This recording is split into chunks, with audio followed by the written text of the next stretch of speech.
আগামী দুদিন রাজ্যে ভারী বৃষ্টির সতর্কতা, 4 জেলায় জারি আবহাওয়া বিভাগের বিশেষ বার্তা। বজ্রবিদ্যুৎ সহ বৃষ্টির সম্ভাবনা অব্যাহত, রাজ্য জুড়ে সতর্ক থাকার আহ্বান প্রশাসন এবং আবহাওয়া দফতরের।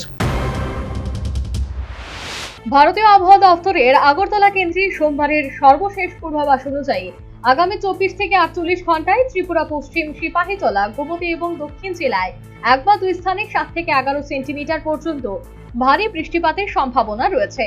একই সঙ্গে রাজ্যের বিভিন্ন জেলায় বজ্রবিদ্যুৎ সহ হালকা থেকে মাঝারি বৃষ্টির পূর্বাভাস দেওয়া হয়েছে।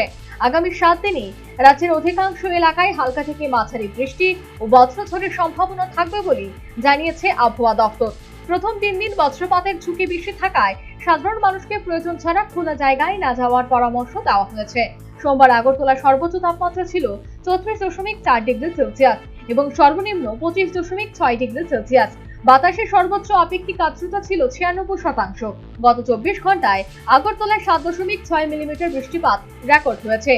আবহাওয়া দফতরের পূর্বাভাস অনুযায়ী আগামী 2 থেকে 3 দিন সর্বোচ্চ তাপমাত্রা স্বাভাবিকের তুলনায় 2 থেকে 4 ডিগ্রি সেলসিয়াস বেশি থাকতে পারে। তবে বৃষ্টির প্রভাবে আবহাওয়া তুলনামূলকভাবে স্বস্তিদায়ক থাকবে বলে আশা করা হচ্ছে।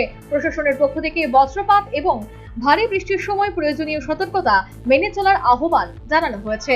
Bureau report, news vanguard. Step into a place full of new ideas and opportunities at Techno India University Tripura, where you learn, grow and build your future. A place that truly helps your dreams become a reality.